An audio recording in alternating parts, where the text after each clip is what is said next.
नमस्कार दोस्तों, आपका स्वागत है योगेश महाजन लीगल चैनल पर। योगेश महाजन लीगल चैनल पर हम आपको प्रस्तुत करेंगे नवीनतम सुप्रीम कोर्ट के फैसलों और विभिन्न अन्य न्यायालयों के फैसलों पर और विधि ज्ञान को प्रसारित करने का प्रयास करेंगे। इस चैनल पर हम न्यायिक फैसलों के महत्व को समझाने और विधि समझौतों की युक्तियों को समझाने का प्रयास करते हैं। हमारा मकसद है कानून और न्याय के क्षेत्र में ज्ञान को आपके पास पहुंचाना, तो कृपया हमारे चैनल को सब्सक्राइब करें, घंटी आइकन दबाएं, वीडियो को लाइक और शेयर करें। दोस्तों, माननीय सुप्रीम कोर्ट ने 24 जनवरी 2024 को एक जजमेंट है जो कि प्रोनाउंस की है।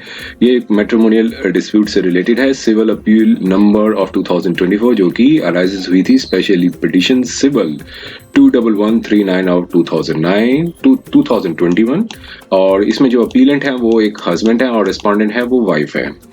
तो यहाँ पर ये डिस्प्यूट अराइजेस हुआ था हस्बैंड और वाइफ के बीच में और ये इनका जो मैरिज हुआ था, मैरिज के होने के बाद वो कनाडा थे, वो सेटल्ड हो गए थे, लेकिन हस्बैंड का जो जॉब था वो चला गया था और रिसेशन हुआ था और उसकी वजह से जॉब था वो चला गया था। तो वापस वो इंडिया आए थे और इंडिया आने के बाद जो वाइफ है वो एक उनका जो सन है उनके साथ वो पेरेंटल होम में चली गई थी। और पेरेंटल होम जाने के बाद हस्बैंड ने एक मींस काफ़ी रिक्वेस्ट की कि वो वापस आके ज्वाइन करें, लेकिन वाइफ ने रिफ्यूज़ किया आने के लिए और वो सन को लेके, बच्चे को लेके वो कनाडा वापस चली गई।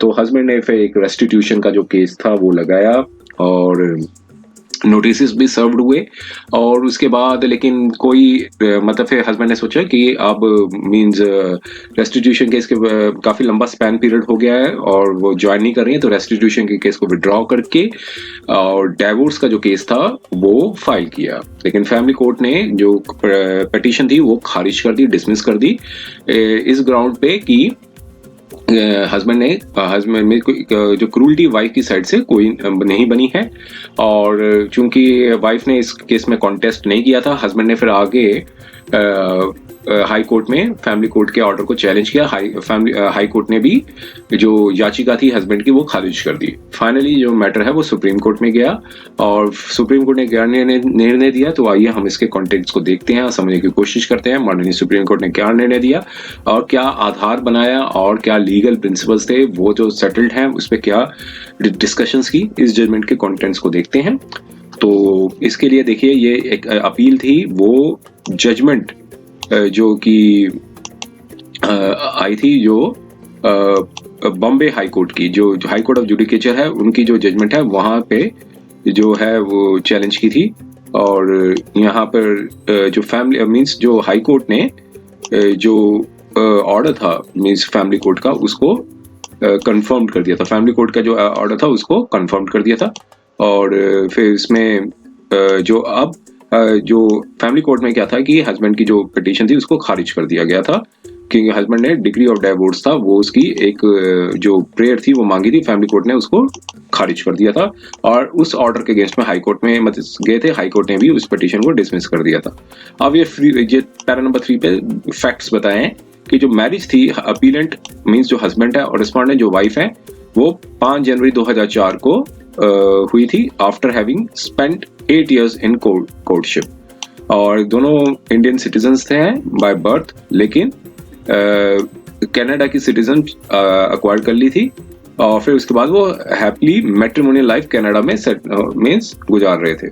और फिर उसके बाद मेल चाइल्ड भी बॉर्न हुआ 21 मई 2010 को और फिर उसके बाद बताया कि 2011 में अपीलेंट को मींस जो हस्बैंड है उनको कुछ मेडिकल प्रॉब्लम्स आने लगी और बैक और शोल्डर पेन होने लगी और फिर स्किन रिलेटेड प्रॉब्लम्स आ गई और जो कि समर में ज़्यादा आती थी। एक एलर्जी भी बताई है कि उनके वजह से उनको काफ़ी स्लीपलेस नाइट्स और मिजरेबल डेज करते थे। फिर उसके बाद रिसेशन भी हुआ कनाडा में। अपीलेंट की जो है वो नौकरी मीन्स हस्बैंड की जो नौकरी है वो चली गई और फिर उसके बाद माइनर चाइल्ड को लेके वो इंडिया आ गए 29 जनवरी 2011 को। और फिर उसके बाद रिस्पोंडेंट जो है अपनी मर्जी से मैट्रिमोनियल हाउस में रहती थी और फिर उसके बाद अपने पेरेंटल हाउस में चली गई। मीन्स इंडिया आने के 20 दिन के बाद 20 जनवरी को 20 फरवरी 2011 को वो चली गई। उसके बाद अपीलेंट ने रिस्पोंडेंट को कहा कि वापस आए, हस्बैंड को ज्वाइन करें, लेकिन रिस्पोंडेंट ने कोई रिक्वेस्ट को मींस नजरअंदाज किया और फिर जो अपीलेंट की कंपनी को छोड़ दिया। मींस हस्बैंड के साथ नहीं रहना चाहती थी तो उन्होंने कंपनी को छोड़ दिया। तो क्योंकि रिस्पोंडेंट मीन जो वाइफ है वो कनाडा जाना चाहती थी कि ताकि बेटर फ्यूचर के लिए, और इसके बाद अनविलिंगनेस दिखाई कि वो कनाडा जबकि अपीलेंट ने कहा कि वो कनाडा नहीं जा सकते हैं क्योंकि उनकी जो हेल्थ के इश्यूज को देखते हुए। और इसके बाद काफ़ी अटेम्प्ट्स भी किए गए फैमिली की साइड से कि मैट्रिमोनियल डिस्कॉर्ड को रिजॉल्व किया जाए, लेकिन कोई नहीं फ़ायदा हुआ। उसके बाद रिस्पोंडेंट जो हैं वो मींस जो वाइफ हैं वो कनाडा चली गई अपने सन के साथ। अपीलेंट ने कांटेक्ट करने की कई बार कोशिश की, ईमेल के साथ और कई भी और दूसरे मोड्स के द्वारा भी, कि वो वापस आए और हस्बैंड के साथ ज्वाइन करें, लेकिन उसने कोई भी जो रिस्पॉन्ड नहीं किया। और उसके बाद अपीलेंट जो हैं मीन्स हस्बैंड ने एक सेक्शन 9 एक हिंदू मैरिज एक्ट जो कि रेस्टिट्यूशन ऑफ कॉजिनल राइट्स होती है, जिसमें कोई भी स्पाउस हो वो याचिका फैमिली कोर्ट या एडीजे की जो कोर्ट है वहां पर फाइल कर सकते हैं और अदर पार्टी को मतलब कंपेल कर सकते हैं कि वो आकर उनको ज्वाइन करे।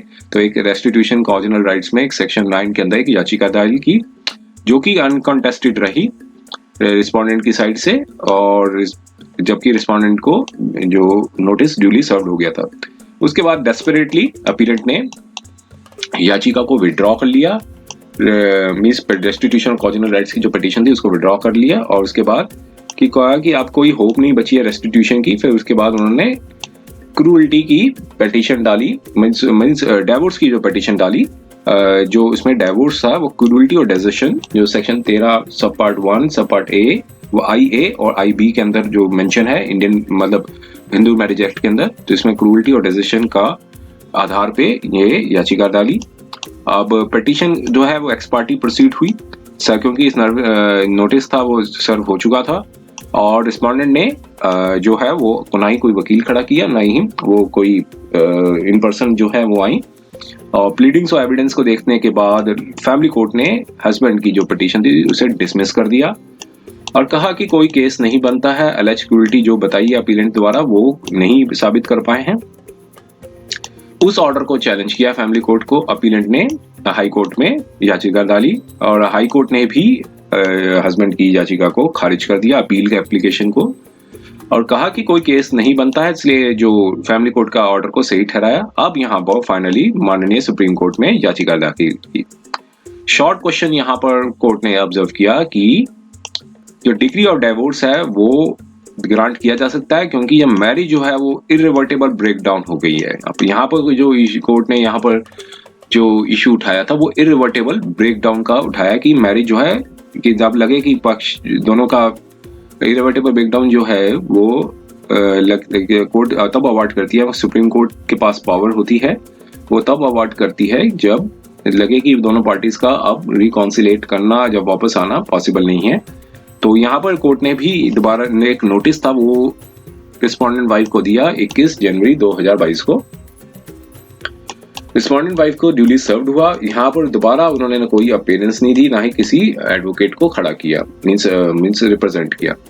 अब जो काउंसिल हुए जो अपील हस्बैंड के, उन्होंने अपनी सबमिशंस दी। उन्होंने कहा कि वाइफ ने 13 साल पहले से हस्बैंड को डेजर्टेड किया है और वापस अपीलेंट के साथ नहीं रह रही हैं, और कहा कि अब वो काफी समय हो गया है और 13 साल का समय काफी लंबा समय है, अब रिकॉन्सिलेशन का प्रोस्पेक्ट नहीं है, इसलिए मैरिज इरिवर्टेबली ब्रेकडाउन हो चुकी है।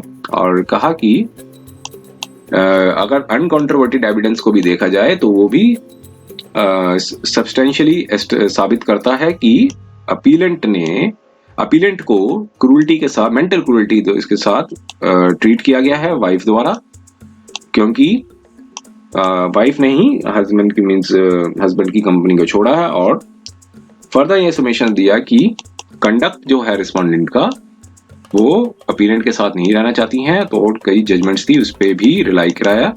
एक सुखदेव दास वर्सेस रीता मुखर्जी की एक जजमेंट आई है जो कि 2017 की है, और समर घोष वर्सेस जया घोष की, ये 2007 की जजमेंट है। ये साइटेशंस बताए हैं। अब कोर्ट ने रिकॉर्ड को देखा, उसमें बताया कि जो अपीलेंट का जो रिकॉर्ड ये बताता है कि अपीलेंट की कार का एक्सीडेंट हुआ था 2009 में और कपल जो है वो एक बेबी बॉय हुआ था और अपीलेंट की नौकरी चली गई थी क्योंकि रिसेशन हुआ था कनाडा में। और जो फैमिली है वो इंडिया आ गई थी जनवरी 2011 में और उसके बाद कपल ने कुछ समय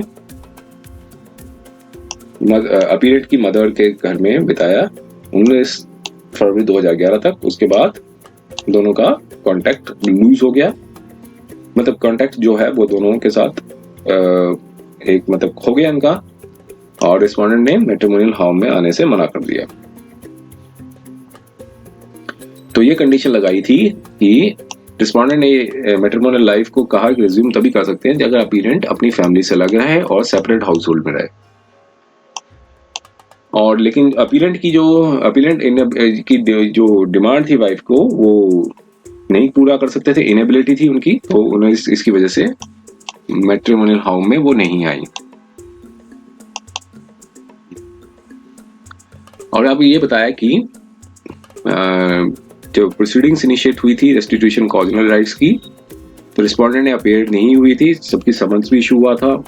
डिवोर्स पिटीशन में भी रिस्पोंडेंट जो है कोई अपीयरेंस नहीं दी, ट्रायल कोर्ट में, हाई कोर्ट में और सुप्रीम कोर्ट में भी। अब यहां से कोर्ट ने कहा कि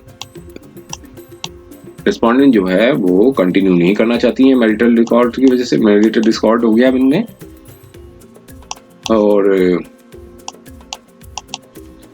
अब दूसरी जजमेंट्स बताई शिल्पा शैलेश वर्सेस वरूप श्रीनिवासन की।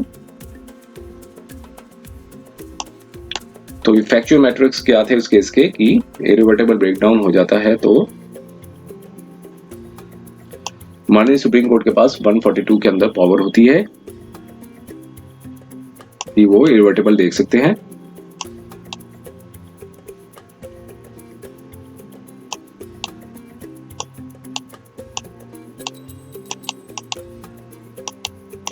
और कहा कि ये जो पिटिशनर का कोई राइट नहीं बनता कि रिवर्टेबल दे, लेकिन ये कोर्ट के पास ही पावर होती है कि वो ग्रांट कर सकते हैं रेस्टिट्यूट मतलब रिवर्टेबल ब्रेकडाउन का, अगर लगे कि अगर मैरिज में आप संभावना नहीं है तो इसे कोर्ट के पास ही पावर होती है।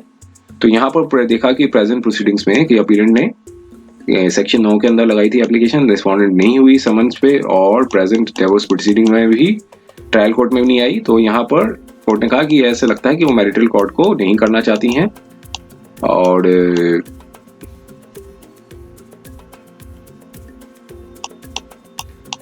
ये जजमेंट्स को देख जो रिलाई किया था उनमें जजमेंट्स को देखने के बाद